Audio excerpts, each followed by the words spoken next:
Hi, welcome to this introductory course on JavaScript. JavaScript is one of the most in-demand programming languages today, and it's a great language to start off your programming journey. One of the difficulties when learning to code is finding the best resources for beginners. This course will introduce you to all the key topics, like the primitive data types, and then objects and arrays. It will also introduce you to some other topics, like conditionals, loops, and reference types. This short and concise course will give you a solid foundation of all the basics, and provide you with enough information through examples so that you can go off and practice on your own. I'm Emma, and I have been working as a programmer for 7 years. Most of that time, I've been using JavaScript, and I love the language. I have also helped enough people along the way to know which topics beginners should know. I hope you learn to love JavaScript as much as I do, and that you enjoy the course. So the first thing we're going to look at is primitive types. If you think about it, data comes in all sorts of shapes and sizes. So when we say a data type, we are referring to the type of a specific value. In our everyday language use, we use words and numbers for different purposes. So for example, when you post a letter, it's likely on the envelope you'll write an address. And for the most part, that address would be made up of words. On the other hand, when you make a phone call, it's more likely you would dial a set of numbers. In programming, it's no different. It's just that there are a few more categories which the data types are split into. But essentially, a data type defines how we will use the data in our code, and they are the core essential options for representing data. Some languages make you specify in advance the type of the data when you are using it. But JavaScript is what's known as a loosely typed and dynamic language, which means you do not have to do this, because JavaScript will figure this out itself when it runs. In JavaScript, we refer to these most basic data types as primitive types, and there are 7 of these. Firstly, number, which is how we represent numerical values. Boolean, true or false. String, a set of characters. Null, undefined. And lastly, symbol and big int. Symbol and big int aren't as common and are slightly more advanced topics, but it is still worth knowing that they exist. So the first one of the primitive types we are going to look at is the number type. The number type is the way that JavaScript allows us to represent numerical values. In JavaScript, there is only one type of number, but the value can be any of the following. Positive or negative, like 1 or -1. Whole, also known as integers. These are values like 50 or 8. And then there's decimals, sometimes known as floating point values. And these are values like 10.1 or 22.8. It is good to be aware of the fact that JavaScript does have some memory restrictions if you are working with really long numbers. When you use a number over 15 digits long, it will be rounded up or rounded down unless you use the big int data type. In the next video, we will look at some examples of these values. To do this, we can use the console. The console is a command line interface within your internet browser, and within it you can run bits of code. So you can type numbers in directly and perform calculations, just like when you use a calculator.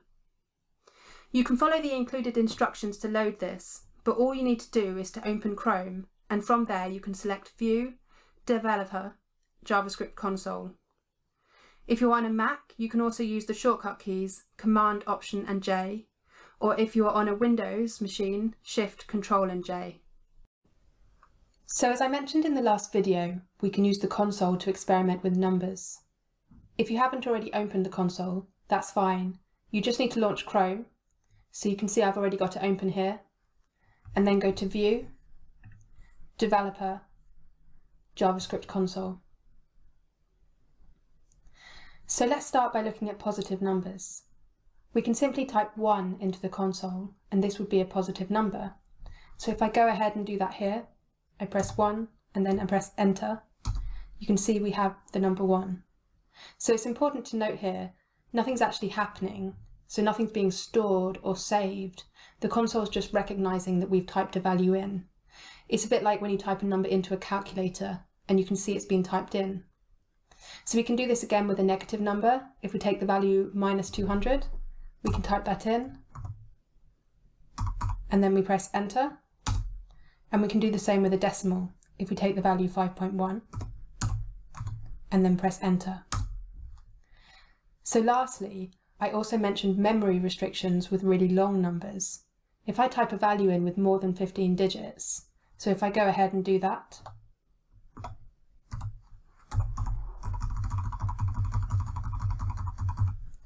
and then I press enter, you can see the value's been rounded. If I do the same thing again, but I make it less than 15 digits, and then I press enter, you can see we get the precise value. And that's because JavaScript can't store an infinitely long number. One last thing to note here is if on the console you want to go back to the last command that you typed in, you just need to use the up arrow on your keyboard, and it will be given to you there. So the next thing we're going to look at is variables. Variables provide us with a way to store values. This is really important so we can make our code have some functionality instead of just using the console. Variables allow us to label and store our data, and then access and use the data or update the data at a later time. A good way to think of a variable is as a container. So imagine you have a jar of peanut butter. If you bought this from the shop, this jar will likely have a label on it so you know what's inside the jar. So in code, you could create a variable called jar and then assign the value peanut butter. So in JavaScript, we have three ways we can create a variable. The first two are using the keywords let or const. Let and const were introduced in ES 2015, which is also sometimes referred to as ES6. This was a version of JavaScript published in 2015. Prior to this, the only way to create a variable was using the keyword var. So you may still see code which uses this, and that is okay, but going forward it is best to stick with let or const. The main difference between using let or const is that variables created with the const keyword cannot be changed once they have been created. So before we dive into some code, there are some naming conventions which are important to know when it comes to naming variables. Firstly, the variable name should start with a letter, an underscore, or a $sign. Usually though, it's best to start the variable with a letter and use a convention called camel casing. Camel casing is where the first word is all in lowercase and any additional words capitalise the first letter, but the remainder of that word is in lowercase.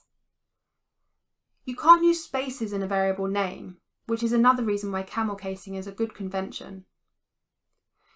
Variables are also case sensitive, so uppercasing a variable and then naming it again in lowercase would create two separate variables. Lastly, you can't use any of the JavaScript reserved words to name your variable. The reserved words can be found on the MDN site here. One tip though, it's also good to use a name that means something, so when someone else reads your code, the variable name will make sense. So, in the console, let's have a go at creating the example we previously discussed, and we'll create a variable using let called jar.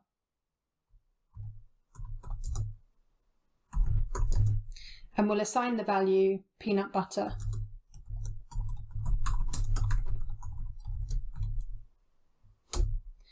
Now, whenever we want to use the jar variable, we just type in the variable name to recall it and press enter.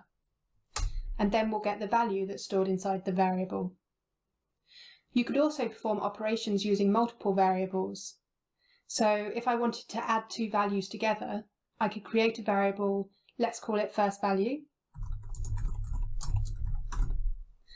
and we'll initialize this with the value 5. Now let's create a second variable, which we'll call second value. And we'll initialize this with the value 10. Now let's try to add the two together. So I say first value plus second value. And there we get the new total 15. Welcome back. In JavaScript, strings are immutable. This means that once a string has been created, anything that we try to do to the string directly will not change the initial value of the string. It's a bit like saying you can't change your date of birth once you've been born. So let's start by creating a variable called greeting. And we'll initialize this with the string hello. Now let's try to access the first element of the string. So we'll say greeting, square brackets with 0. And we'll try to assign the value d.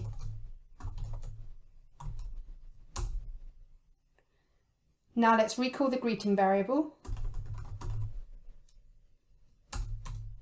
But as you can see, nothing has changed. And this is because strings are immutable. If we did want to do this, we'd have to create a new string and a new variable for the change to take place. This is really important to know when you're looking at string methods, because many of these methods will return a new string with the modification that the method was intended to do, but without actually saving any of these to the existing variable or creating a new variable, your changes won't be stored.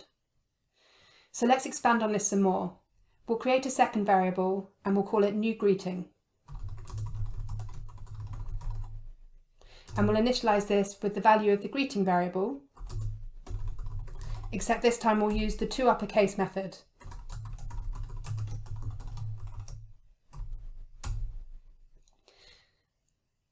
So if we recall the greeting variable,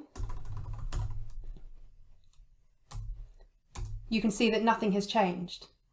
Now if we recall the new greeting variable, you can see we get the amended version of the greeting variable. So to recap here, if you need to change a string, you need to make a new variable or assign the change to the existing variable. Hi, welcome back. So the next data structure we're going to look at are objects. Objects are also a data structure in JavaScript, like arrays. But the difference is that objects are useful when we want to store data which is unordered, or where preserving the order does not matter. So for example, if you wanted to store details about a dog, whilst we could use an array, using an object would be more ideal because we are more interested in the details about the dog than preserving any order of the details. Objects also enable us to extend the object to include data about another object. So our dog object could store data about multiple dogs.